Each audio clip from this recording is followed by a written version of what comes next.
আরে মুসলমান, প্রত্যেক দিন তোমাদেরকে নতুন সূর্য উঠে ডাকতে বলে আনা ইয়াউমুন জাদীদ, আমি নতুন দিন। আনা আমানিকা শাহিদ, আমি তোমার কর্মের উপরে সাক্ষী।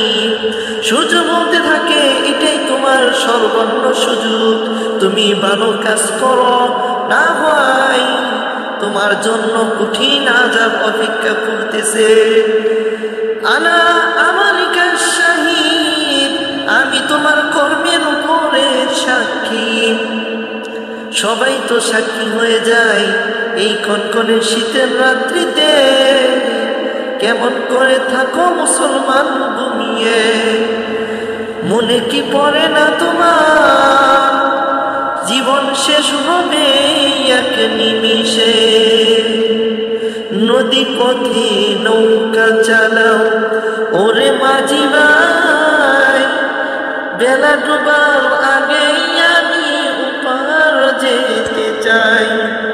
ডুবে গেলে বেলা রে ভাই আর তো উঠে না, ভেঙে গেলে বেলা রে ভাই আর তো জমে না।